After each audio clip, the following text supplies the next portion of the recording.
Welcome, Connie Zweig. It's great to finally meet you. Hi, Mark. So good to see you. Thanks.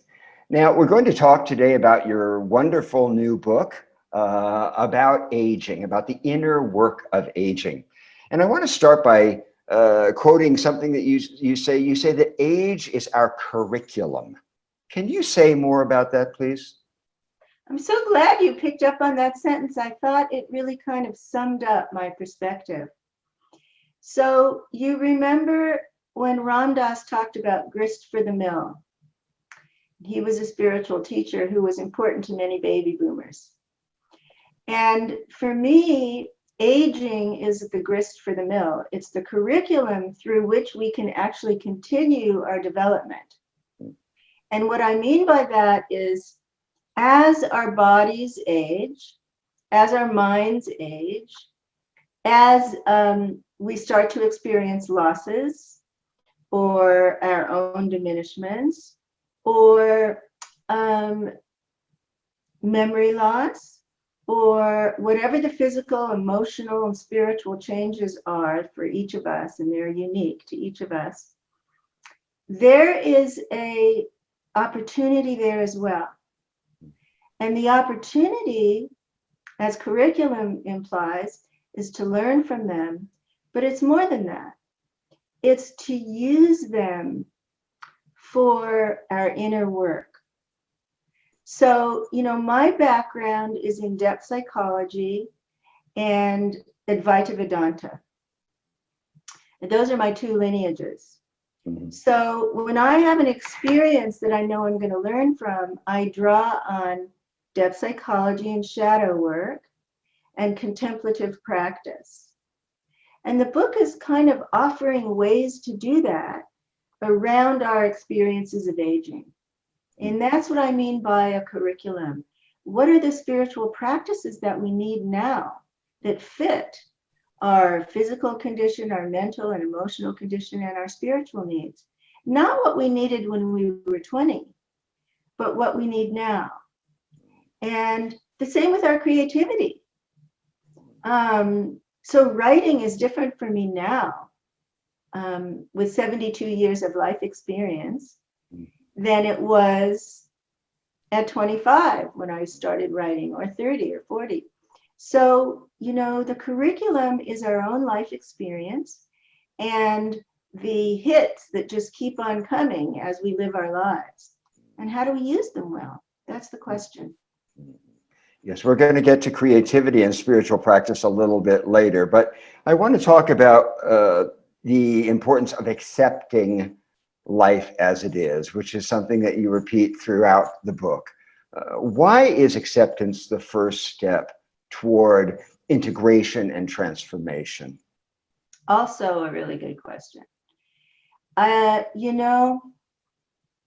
have an 89-year-old friend who said to me, I don't want to be with those old people. I'm not like them. So breaking through denial is the first step. In my framework, the first step in shadow work. But in a larger framework, the first step in recognizing reality. Not even accepting it, but recognizing this is how it is. I feel fantastic. I have a lot of vitality. I have no health issues, but the body's 72 years old. And what does that mean? If I believe I'm going to live forever, as I did as a youth, then I'm in denial. If I believe I can do anything now that I could do before, then I'm in denial. And so I interviewed hundreds of people during the workshops that led to the creation of the book. And what I found was that denial is epidemic because our culture is youth-oriented. It's anti-aging products every time you turn on the TV. It's people in their 60s and 70s in the commercials, playing tennis and living in a resort. And so there's no acknowledgement culturally of the limitations that might come and of the shortened time horizon. I think, one of the big shifts from the pandemic is that many people gained what I call mortality awareness. Mm-hmm. There was a denial of mortality in our culture until a few books kind of broke through, and then the pandemic kind of woke people up. Some people, not even everybody. So from the point of view of shadow work, I call this character in us the inner ageist. Mm-hmm. It's the part of us that denies, that defends against, that doesn't want to know the truth, the whole truth of aging. There's a book called Travels with Epicurus. I'm not sure if you know it, No. but it's by a guy named Daniel Martin Klein. And he goes to Greece to compare how they age to how we age. And it's a really fun memoir, but he talks about the forever youngsters. You know, the people who are just running, trying to stay relevant, trying to stay thin, trying to stay desirable, and how toxic that is for our mental and physical as well as spiritual health. Right. So, you know, if we are taught all of our lives living in the West, because this is not everywhere, but living in our culture, if we are taught that it's only good, it's only positive to be young, to be strong, to be independent, to be doing, then all of the opposites of those qualities go into the shadow, into the unconscious. So then it becomes bad to be old, to be weak, to be dependent, and, you know, to need other people, to have limitations, and to stop doing, to stop rushing about in busyness, right? So all of those things then may erupt in later life as they become necessary to us and create incredible disturbance for us and unhappiness rather than acceptance, and even using them as our curriculum. Like, I'll give you an example. My father, he died in 2012 at 87, but he was a very strong, independent, smart guy who ended up getting dementia and being in a wheelchair and becoming very dependent. He never complained. He didn't feel like a victim. He slowly allowed my sister and me to take care of him. It was such a radical shift, and it made me realize that he was modeling something, that he was really modeling. I mean, there are other things that he didn't model. He was no saint. But in terms of this shift of those positive qualities of youth and those, quote, negative qualities of age, he was really quite accepting. And that was a gift to me. So that's really what I'm referring to. Mm-hmm. You talk in the book about people struggling with invisibility, feelings of being unimportant. How do folks work specifically with that feeling of invisible, just not mattering anymore? Well, there's no simple answer to this, right? Because look at Encore Network. Millions of baby boomers are signing up to remain relevant, either to start new businesses. Millions are starting new entrepreneurial ventures, or to volunteer, or to contribute in some way, to mentor. And all of that is fine. I'm not making that bad. But what I'm saying, my perspective is, late life in other cultures around the world is a call for self-reflection and a call for spiritual practice. If we keep ourselves as busy because we're afraid of becoming invisible and irrelevant, that's the fear underneath in the shadow. If we keep ourselves doing as we were in midlife, then we miss out on the spiritual even and emotional opportunities of this stage of life. I mean, yeah, maybe some people run, and then meditate for 20 minutes, but that's not what I'm talking about. I'm talking about a shift in our pace, in our priorities, and really slowing downward, inward, downward, so that we can reorient to different values and different priorities. We can't do that if we stay just as busy because out of fear of becoming invisible and irrelevant. Right. So it's not that we don't contribute. That's not what I'm saying. But we need to learn how to do it as an elder, not as a midlife hero. Midlife hero, I like that. Yeah. When I spoke to James Hillman years ago, he talked about the adventure of slowness.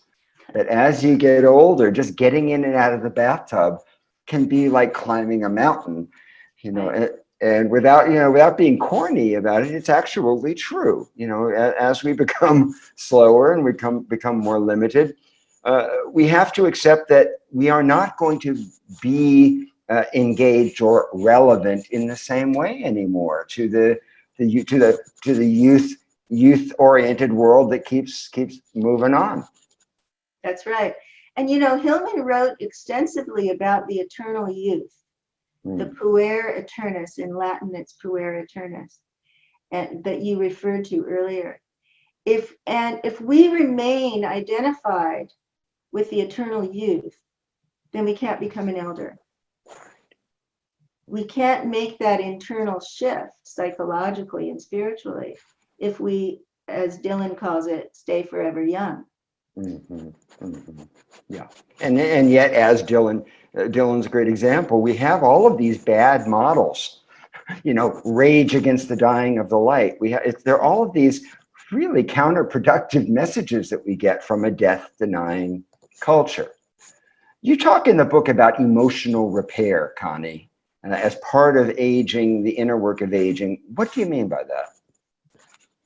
Well, there are developmental tasks to shift from hero to elder, or what I call role to soul. Being identified with being heroic and doing, and identified with our work roles, to really becoming an elder and identifying with soul. And these developmental tasks are kind of the body of the book.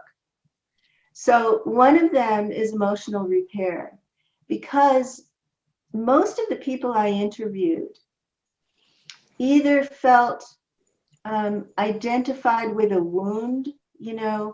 I was abused by my father, my husband left me, my wife cheated, my brother lied to me, my minister molested me. They are identified with an emotional story, which isn't going to allow them life completion in a peaceful way.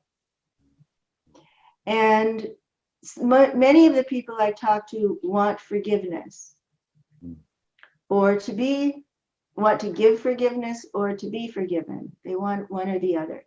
So that requires inner work and also interpersonal work.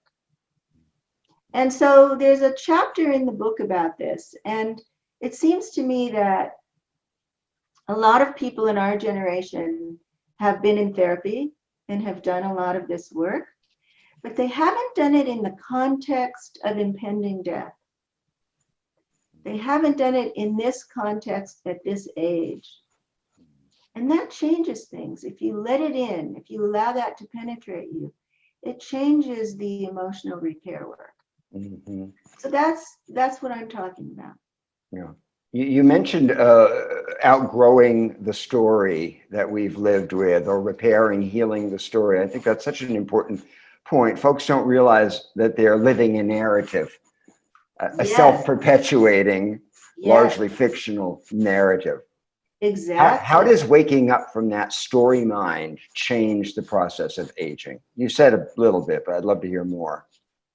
Well, there's so much in the culture now that reinforces the narrative self and the values of stories and storytelling. Mm. And there's a level where that's true, right? There's a level where people live by their stories and value their stories and tell stories to their children, family stories, and read, stories. But there's a level of spiritual development where the narrative self becomes noise in the mind. And it actually blocks our experience of what I call pure awareness, which you could call anything. If you're Buddhist, you could call it emptiness, or if you're, you can give that the name that you want, the higher self, or God, if you wish. But I call it pure awareness. And it's the experience of inner silence, vast inner silence. And when the story arises again in meditation, whether it's, I forgot to turn off the oven, or my husband hurt my feelings, or I'm furious at my mother, whatever it is, when you're doing spiritual work, you begin to have a different relationship to those stories, Mm-hmm. to the noise in the mind. It becomes the noise rather than the signal. Mm-hmm. And so as an elder, you have this opportunity to shift your identity, to move your unconscious identification from the story level to a more essential spiritual identity, which I call soul. But again, you call it whatever you want. Mm-hmm. And you can't really do that if you're unconsciously identified with the narrative. Right, right. Yeah. Can you talk specifically about the role of shadow in aging and in the evolution of our attitude toward aging? Yeah. Originally I wanted to call the book Meeting the Shadows of Age, because what I discovered was that when my book Meeting the Shadow came out and the second book Romancing the Shadow came out, I discovered that it really struck a chord. People needed to learn how to orient to the unconscious. And then when I got into the literature on aging, I discovered that nobody was teaching that. There's one book that's a collection from a conference called Young and Aging, but other than that, there's nothing out there for the popular audience about how to age with an orientation to the shadow or the personal unconscious. And the reason that that's important, the reason that I decided to do the book, even though I thought I was done writing, I realized that there was a contribution to be made because no one had really done this. And the shadow is like a dark room in which all of our unconscious fears and fantasies and images lie dormant. Mm-hmm. And shadow work is the process of development of those images, bringing them into the light. Mm-hmm. So if you have an unconscious image about a senile person watching television all day long, in the shadow, it turns out from research out of Yale University that that's actually bad for your health. Mm-hmm. It has physical, emotional, and cognitive consequences on your health as you age if you have negative associations and feelings and images in the shadow. And that was just startling to me.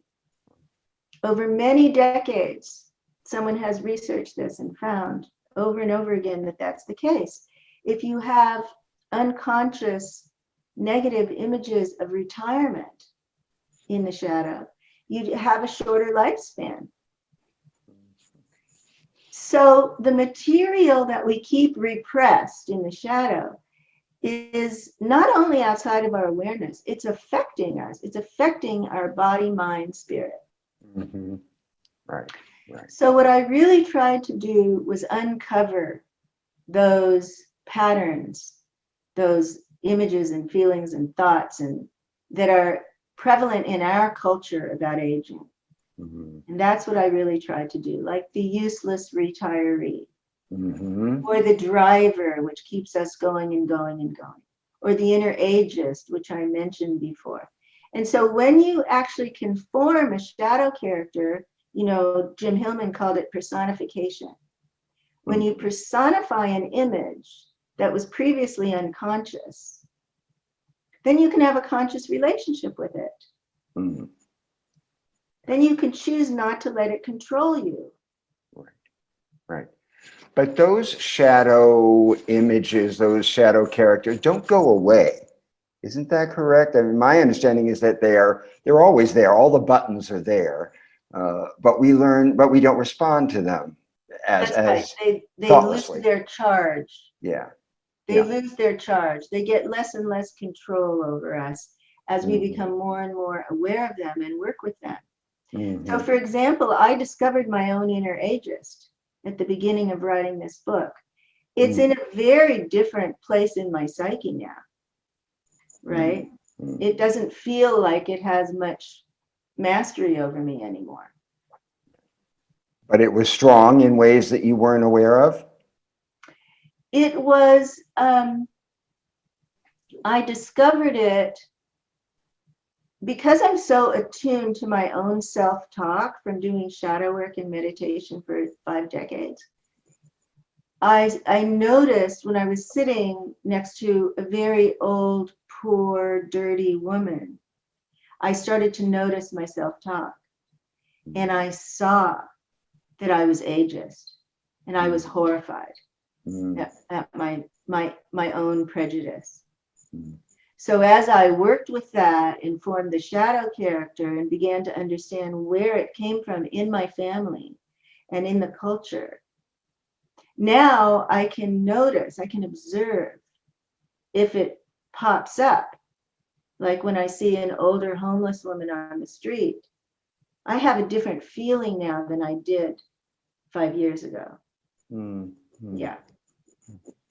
You talk about reinvention, and that feels like a particular challenge for folks aging now. And this is the first generation to bridge the electronic age. We're the last people in history who will have known what it was like before the internet. So you talk about reinventing reinvention and thinking about it differently around aging. Could you say more about that? Sure.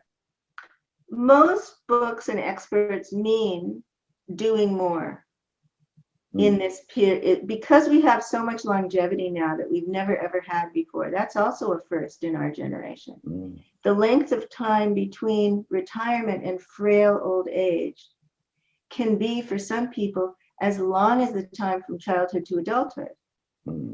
So what do we do with all that time? And the reinvention folks are about doing more. Building empire, continuing the empire building. They're not the about the empire of the self. No. The empire of the world. They're about the empire of, business and organization and volunteering and all that. Yes, I'm more about the empire of the self.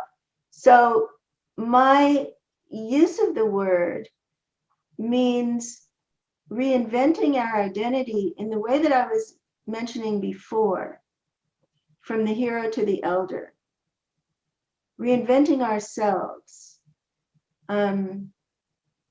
Not to stop doing, but to do more consciously. To do whatever we're doing with the awareness of 60 years of life or 70 or 80 years of life and all the fruits of our labors that comes with that. And so being able to let go of the ego's agenda. I mean, I don't know about you, but I recognize that I was never in control of anything. And I really thought I was when I was young, right? And I thought my ego knew what was best. My husband used to call me master of the universe. So now, if I'm doing with a sense of letting go of the outcomes, with a sense of flow, with a sense of interconnectedness, with a sense of purpose that's larger than myself, Mhm. then I'm reinvented. I'm not doing as I was in midlife. Right. And, you know, so it's an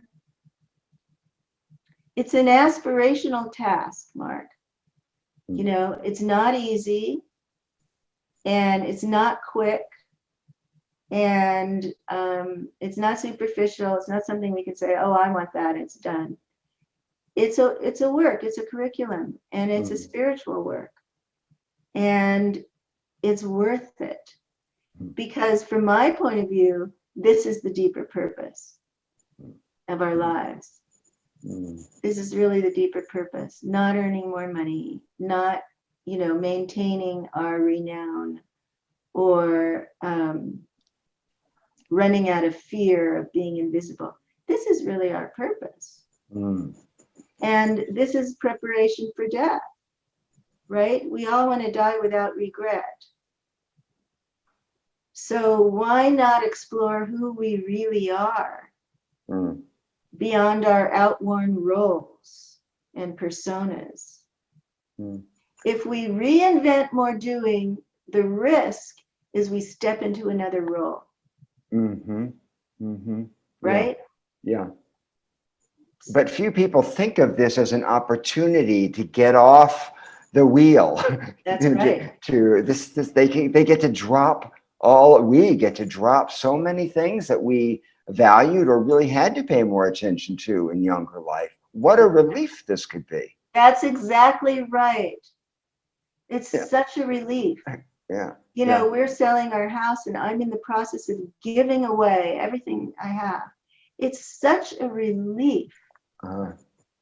And, you know, I don't need all that stuff and I don't want to identify with it anymore, even though a lot of it's really beautiful. It's freeing myself. And I'm working, you know, my practice is shifting from role to soul, and it's a practice. It's ongoing and it takes attention, and that's the beauty of it as far as I'm concerned. Yeah. Is this connected to aging and creativity, which you write about in the book as well?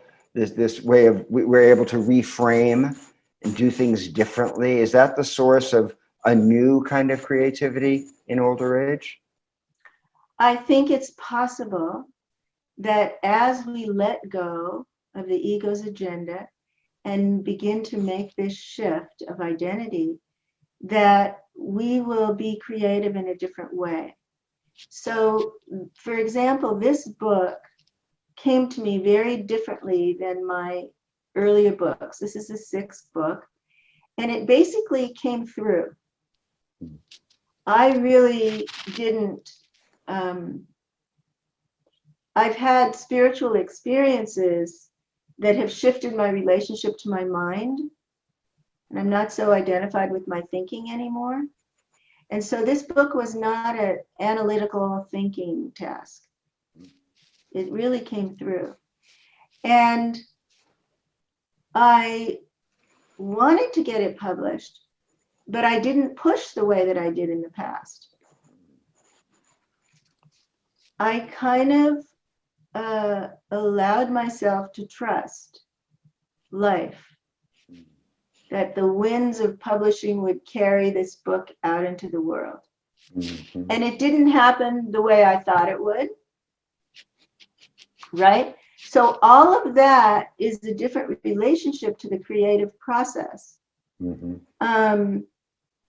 And, you know, I wrote about creativity as spiritual practice because part of what my life has been about for since my first writing mentor, who was Marilyn Ferguson, who wrote The Aquarian Conspiracy. She really taught me how to write. And what I found was in the 80s that if I meditated, if I practiced meditation and then went to the computer, writing came more easily. And if I got burned out or stuck, if the writing blocked, I went and meditated and let go of my thoughts and came back to the computer. And that rhythm has been my practice for 50 years. Mm-hmm. So often when I'm writing, it feels very contemplative.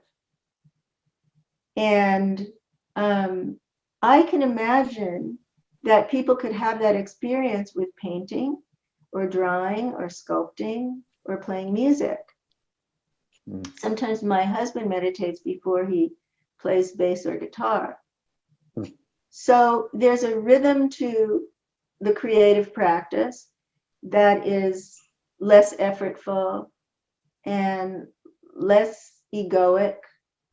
And, so that's how I see elder creativity.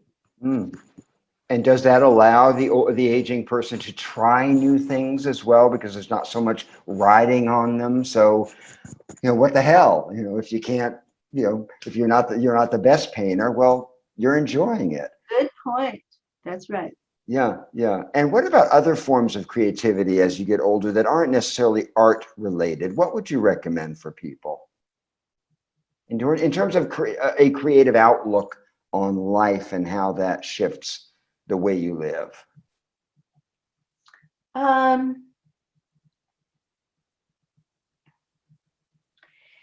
It's so individual.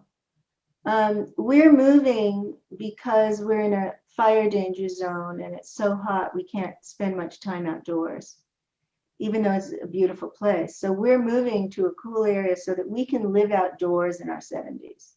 Mm-hmm. So for some people, the connection to the natural world is really important in late life.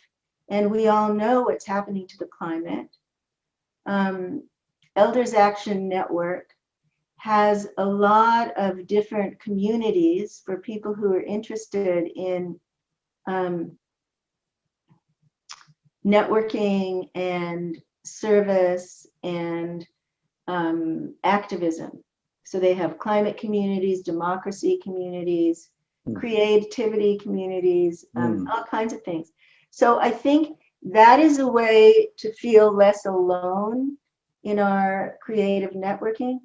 And there are other kinds of service as well. I'm going to probably look for some mentoring opportunities. And that feels to me like a way to pass on my creative gifts. Mm-hmm. But there are all kinds of opportunities to serve,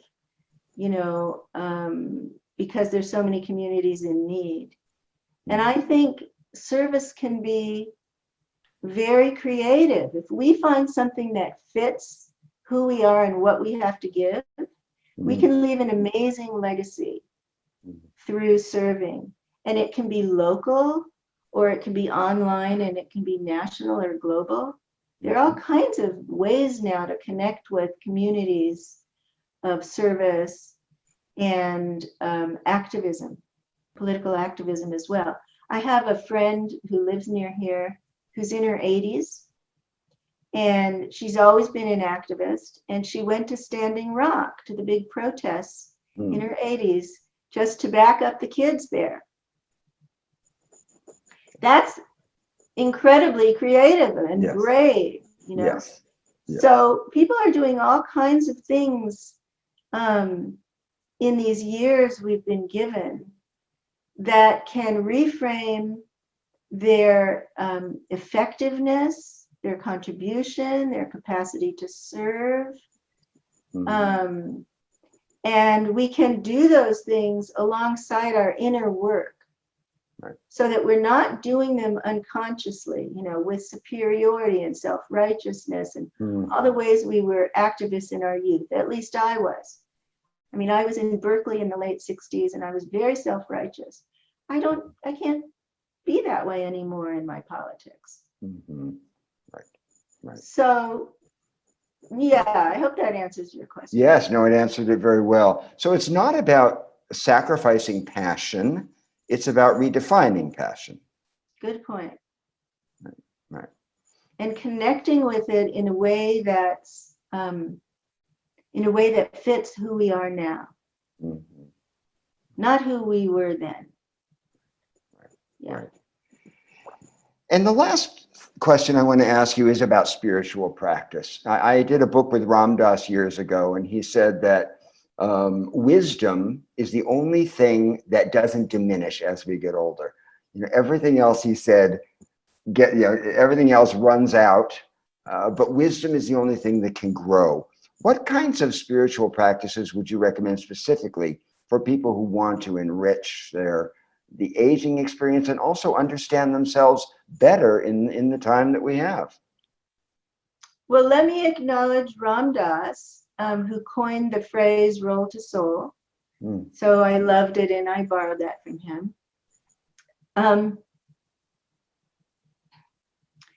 So part of this, part of the answer to this is determined by whether one feels an alignment with a lineage, Mm-hmm. whether one feels resonance with Judaism or Buddhism or Hinduism or Sufism or whatever, Christianity. So in every single one of those traditions, there are mystical practices. Mm-hmm. And some of them are hidden, but they're there. And you can find, because of sort of the democratization of the spiritual world now, you can find books and teachers who will offer contemplative practices in any of those traditions. Mm-hmm. Mm. And so rather than simply going to church and following what the clergy says, you can experience what some of the early mystical Christians experienced. Mm. Or mystical Judaism, or mystical Sufism, or whatever. Buddhism is obviously everywhere, and there are many different schools of it. And so I recommend for beginners to try out different schools of Buddhism and their practices and see what resonates with you. Mm-hmm. Mindfulness is kind of the epidemic now, but it's not right for everybody. Mm-hmm. And so it takes some research and some connecting with teachers. And what's really important from my point of view here is shadow awareness. Mm-hmm. So I wrote a whole book called Meeting the Shadow of Spirituality, Mm-hmm. because so much difficult stuff can come up when we're doing spiritual practice, especially with a teacher. Mm-hmm. And so we're no longer youth who are naive and, simple-minded about this. That guy's enlightened, he's perfect. We can't, we have to go in with much more complex psychological and shadow awareness now. Mm-hmm. So some people are practicing hatha yoga to maintain flexibility. Mm-hmm. Some people are practicing Kundalini. I met a lot of people who are doing Kundalini work. Some people are practicing mindfulness just to get to learn about how their minds work. Why does it wander so much? And what does that mean? And what do I do about it? So that's a beginner's basic practice. Some people, you mentioned earlier that I interviewed Father Thomas Keating. So some people are doing contemplative prayer, which is a really easy practice from the Christian mystical traditions. There's all, Krishna Das, I interviewed Krishna Das, for people who feel very devotional, like it's your nature to love God. Krishna Das teaches chanting. It's very beautiful. It's in the Hindu tradition, but all different kinds of people show up for that. And he does free satsangs online. So, I think that I interviewed Rabbi Rami Shapiro, who's a mystical Jewish rabbi, and he teaches that. So some of it, and some people feel unaffiliated, they don't have a lineage. Right. They're just kind of general spiritual seekers. And there's a lot available now to those folks. So I would recommend finding the fit for you, finding the fit, re-examine what you experienced in the past. If you were in a spiritual community or did a practice, what happened there? What kind of disillusionment did you experience? Or are you still involved? Do you still want what you wanted back then? I know I don't have the same desires that I did in my 20s when I started.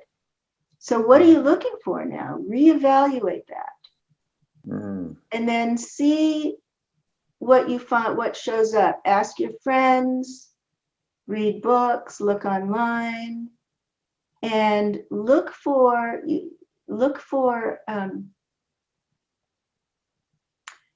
an arousal of curiosity. You know, no. Oh, that looks interesting. And check it out. And you can take your time, you can try different practices. And then if you find one, stay with it for a while, because you don't get results in the short term. So if you find one that fits, give it some real time. That's what I would recommend. And what about the aspect of spirituality that's about the preparation for death, that really helps us to look at impermanence? How can folks who don't have a religious inclination reflect on their impermanence? How would you recommend, what practices would you recommend for doing that?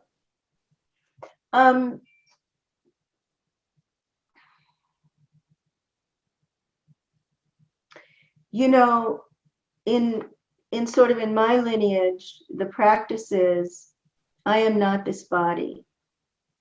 I am not this mind. And I've added, I am not this story. My Connie-ness will pass. So that's a kind of a mindful practice of my individual impermanence.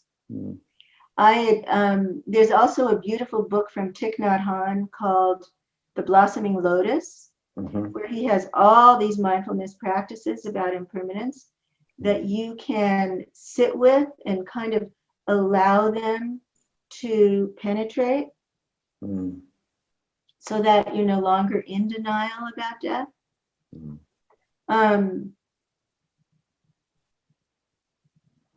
There are traditions that teach that we go into the cemetery and we sit and meditate, or we sit with a skull, or we, celebrate the Day of the Dead, or we celebrate Memento Mori, that's the Benedictines practice. So there are all these practices, and in Tibetan Buddhism, there's Pawa, which is learning how to raise the Kundalini so it goes at the top of the head at death.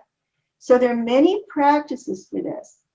If that's too complicated, then what I would suggest is what I call mortality awareness.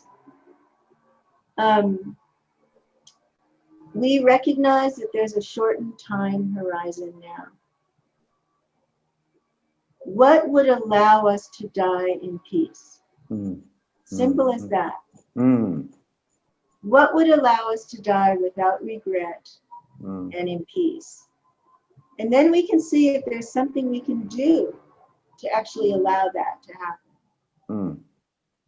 Beautiful. That's so beautiful.